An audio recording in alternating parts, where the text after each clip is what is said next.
students, and let us continue with our topic for today. That is orientation. That is orientation and safety. Orientation and safety. This is a class that we are continuing with, and as I said earlier, this is a 5-hour class. So you have come to a new place of work.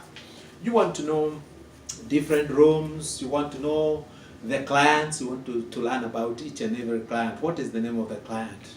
Maybe you can ask, where are the files for for each and every client. You want to know what does a daily routine for every client does it look like?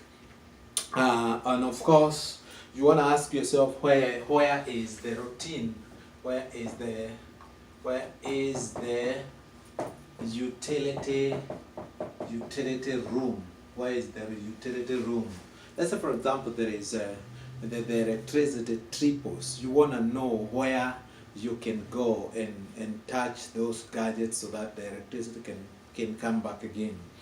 And then you want to know where is water, where is water shut off? Where is the water shut off? If there is flooding in the house, you need to know where to go and shut off valve. That is why you can shut off the water valve.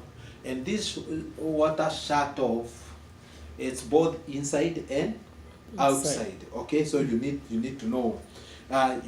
Is it under the kitchen? Is it under the bathroom sinks? You need to ask yourself those questions. Is it behind the main train? Is the shut off out inside or near the road? Then you also need to know how shut off the gas. Shut off the gas. You need to know how to shut off the gas outside the house. Where are the emergency numbers? If there is an emergency in the house, where are the numbers? Where are those numbers? Because they are supposed to be displayed somehow, such that anybody can, in case of an emergency, you know where to call. Maybe you need the business provider. You need to have the number of the business provider, because he or she is the person you're supposed to report to in case there will be an emergency. Where is the case manager? You need to know. You also need to know about the family contact numbers. You also need to know where is emergency food. Where is emergency food? Because sometimes we may have like snow. There is snow. People may not be able even to go to the shop. Just like recently we had snowstorms, and people had difficulties even going to stores to buy things. You need to know where the emergency foods are kept for the clients. You need also to know. You need to know where is emergency water.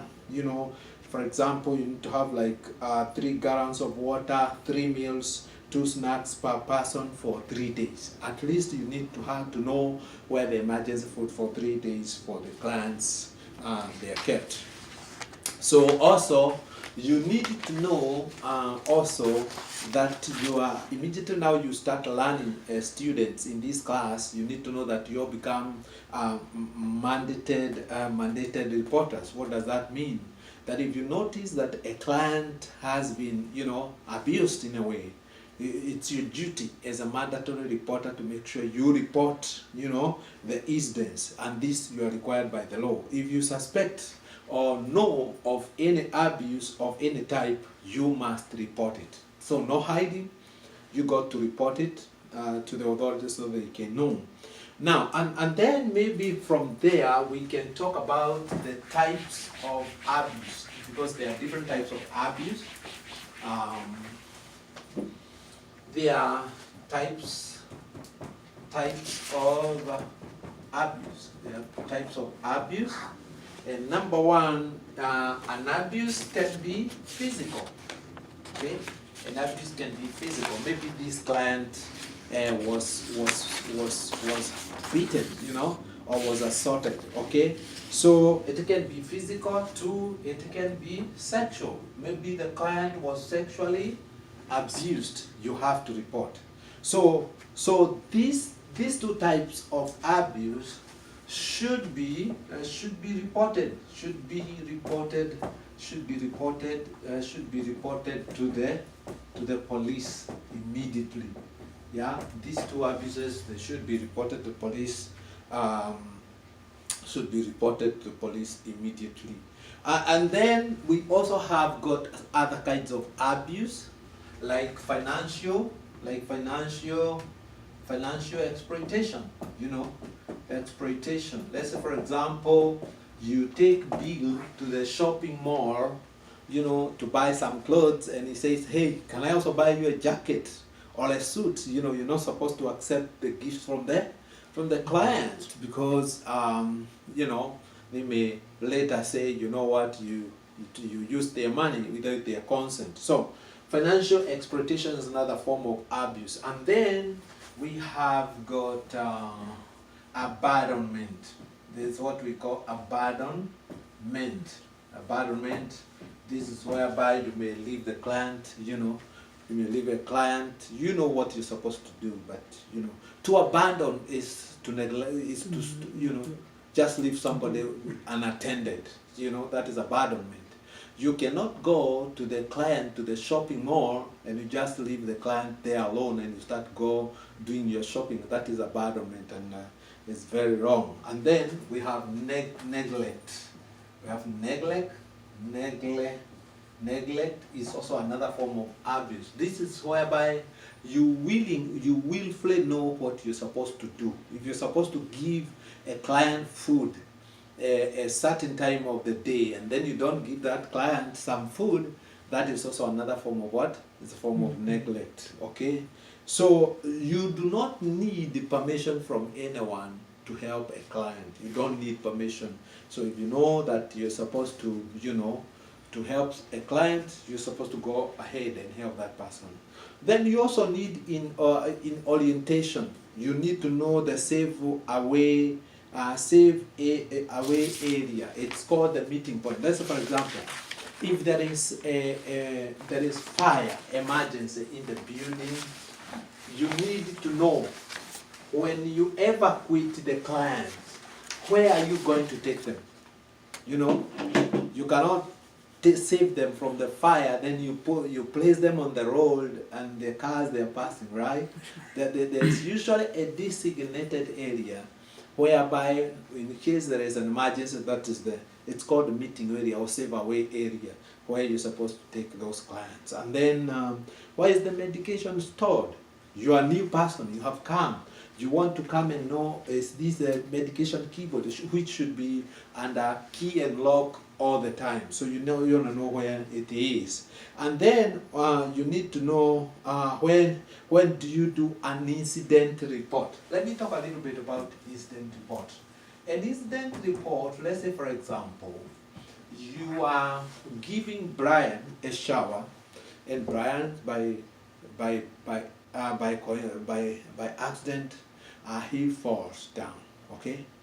Now, the first thing you're supposed to do, you are supposed, first of all, to make sure you attend him by calling 911, and then you're supposed to inform the provider about the incidents. Now, it doesn't end there. You need, after Brian is helped from the incidents, either he's taken to the hospital or to emergency area, you're supposed to make sure you document whatever has happened. You have to write the incident report, and you say, you write your name of the client, time, what happened. You have to write exactly what happened, okay? So that is what we call, you need to document. Documentation is very important. And in the healthcare field, we say, if it was not documented, it did not happen. So you have to make sure that all the time, whatever you do, you make sure you document. You make sure you document in the documentation sheet. And then, what are the proper body mechanics? That's for your safety. As you help the client, you got to take also care of your health, the proper body mechanics. How do you lift? How do you, and in healthcare industry, we say that safety is number one. Always, your safety and that of client becomes priority number one. So you're using wheelchair. Before you even think about transferring the client, you have to make sure that you put your seats, or you put some brakes to your, the brakes to the chair. And then what are the way, how are you supposed to lift that person? You need to know how to lift person, or to transfer a person from one position, let's say from the bed to the chair, or from the chair to the bed. And then why do we keep areas and walkways clean and well lit outside as well as inside? Safety prevents falls. So you have to make sure that the walkways, towards the client's room, there is nothing that is obstructing. Why? So that in case of emergency, it will be easier for you to evacuate the clients. But if there are clam chairs, there are tables, there are wheelchairs along the way, it's going to become very, very difficult for you to be able to evacuate the client. So safety prevents falls. Why is it important to document? If you do not document, they did not happen, as I say. So, and then another good question is to ask ourselves, who do we report to? Who do we report to? You need to know who do we report to. You're supposed to report either to 911. We have adult protective services. We have various organizations that are usually where the emergency numbers are, where you're supposed to report in case there is an incident. And then you also need to ask yourself, where are DRNs? You need to ask yourself, where are the DNRs? DNR means do not resuscitate. There are some clients, if you look at their files, you may find this. That means they say that in case this client is going to faint, you're not supposed to try to do CPR to that person. Okay? So you need to know where is the fire extinguisher located. How often do you do? You're also supposed to know how often you're supposed to do the fire drill.